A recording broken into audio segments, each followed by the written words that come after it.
Shalom Bapak, Ibu, dan Saudara yang terkasih dalam Tuhan.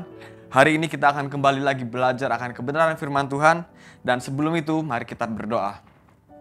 Bapak, terima kasih untuk kesempatan yang masih Engkau berikan kepada kami. Kalau kami masih bisa untuk belajar dan merenungkan kebenaran firman-Mu, kiranya Engkau materaikan setiap firman-Mu dalam hidup kami, agar kami bisa dengan taat dan setia dalam melakukannya. Terima kasih Tuhan, kami alaskan doa ini hanya dalam nama Tuhan Yesus kami sudah berdoa. Haleluya, amin. Bapak Ibu, terkadang kita tertawa karena kita melihat sesuatu hal yang lucu. Atau bahkan kita bisa juga tertawa karena kita sedang bahagia atau gembira atau sedang senang. Tetapi bisa juga kita tertawa karena kita sedang menertawakan orang lain karena kesalahannya, atau kita meragukan kemampuannya, atau kita sedang menyindir atau mengejek orang itu sehingga kita bisa tertawa. Nah, pada hari ini saya mau membawakan dengan tema tertawa. Tentu saja Bapak Ibu sudah tahu siapakah tokoh Alkitab yang ada di Alkitab tentunya yang tertawa, yang tertulis namanya tertawa, yaitu adalah Abraham dan Sarah. Nah Bapak Ibu, kalau kita ketahui bahwa Tuhan sudah berjanji kepada Abraham pada usia yang ke-75 tahun bahwa ia akan memimpin Abraham keluar dari tanah Ur Kasdim, dan kemudian ia akan memberkati Abraham dan Abraham akan dijadikan bapa dari segala bangsa-bangsa. Dan artinya itu Abraham akan mempunyai banyak keturunan. Tapi bagaimana bisa sedangkan Sarah sudah divonis mandul? Nah, kemudian saya akan bacakan bagi kita semua. Dalam Kejadian 17, saya mulai dari ayat yang ke-15. Saya menggunakan Alkitab Bahasa Indonesia masa kini. Ayat 15 dikatakan, kemudian Allah berkata kepada Abraham, engkau jangan lagi memanggil istrimu Sarai. Mulai sekarang namanya Sarah. Aku akan memberkatinya dan ia akan melahirkan seorang anak laki-laki yang kuberikan kepadamu.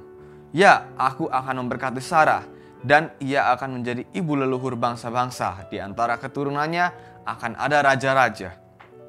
Lalu sujudlah Abraham, tetapi ia tertawa ketika berpikir, mana mungkin seorang laki-laki yang sudah berumur 100 tahun mendapat anak?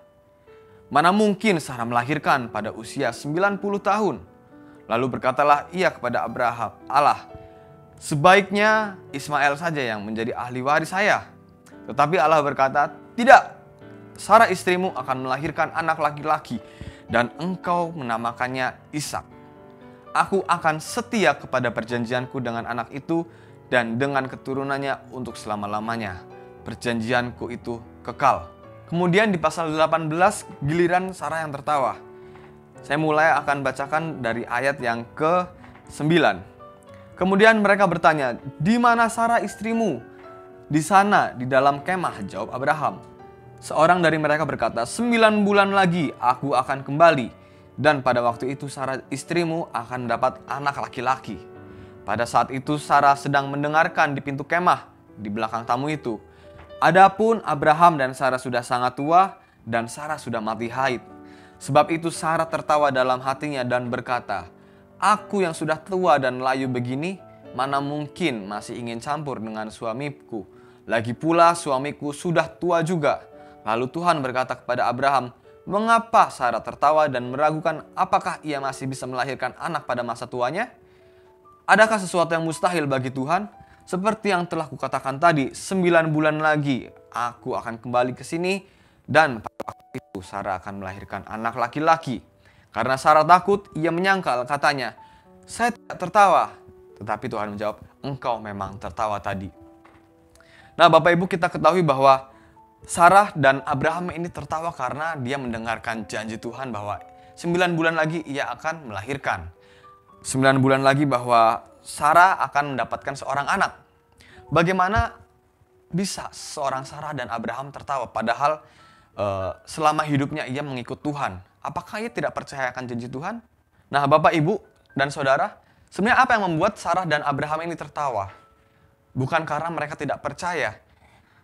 Karena kalau kita lihat Abraham dan Sarah adalah orang yang sangat taat kepada Tuhan, sehingga ia akan selalu mengikuti apa yang disuruh Tuhan. Kemudian, kalau kita lihat lagi ke pasal 21, kita melihat bahwa Sarah kembali lagi tertawa. Sarah tertawa, tapi bukan tertawa yang meragukan atau tidak percaya. Tapi kali ini Sarah tertawa karena ia gembira, ia bahagia, ia memperoleh seorang anak. Jadi apa yang bisa kita pelajari dari kisah di atas? Yang pertama adalah mujizat Tuhan selalu spektakuler.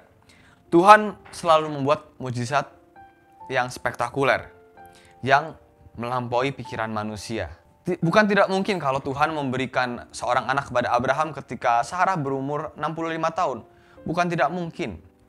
Tapi kenyataannya di sini adalah Tuhan memberikan Sarah ketika berumur 90 tahun. Ini terlihat bahwa mujizat Tuhan itu sangat di luar pikiran manusia.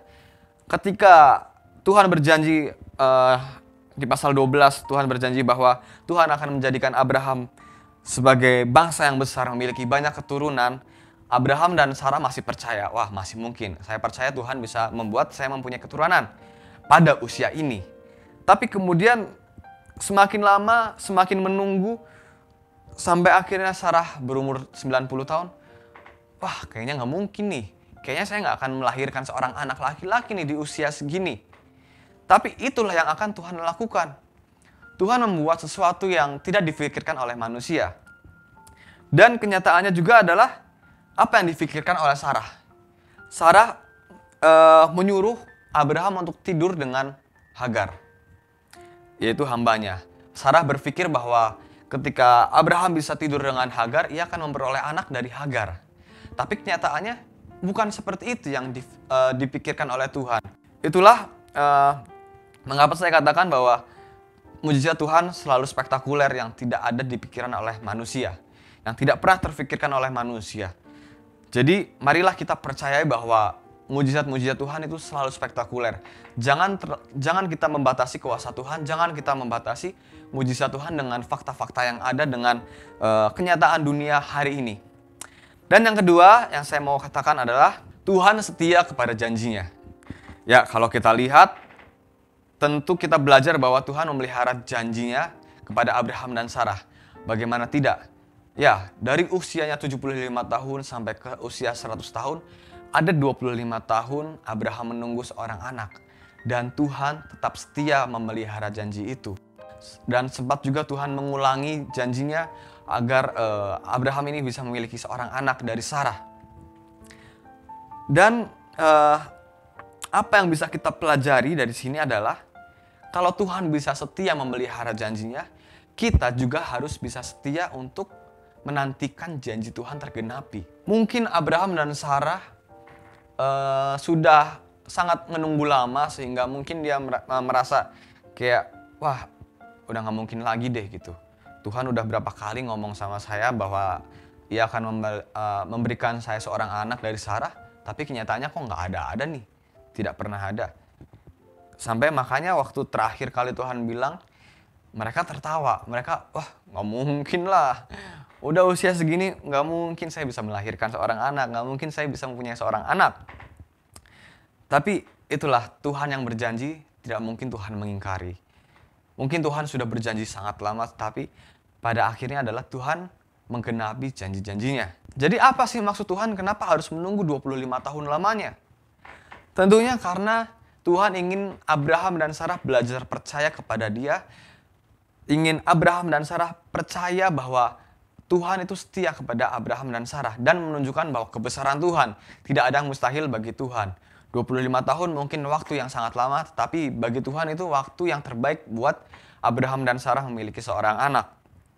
Kemudian yang ketiga adalah percayalah kita akan menerimanya. Ya, seperti kisah Abraham dan Sarah di Kejadian 21 itu, waktu Abraham sudah berumur 100 tahun, ia akhirnya mendapatkan seorang anak dan dinamai Ishak. Dan Ishak sendiri artinya adalah tertawa.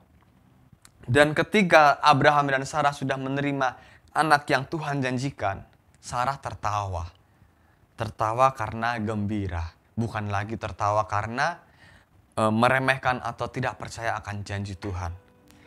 Jadi Bapak Ibu, percayalah kita kepada Tuhan dengan janji-janjinya.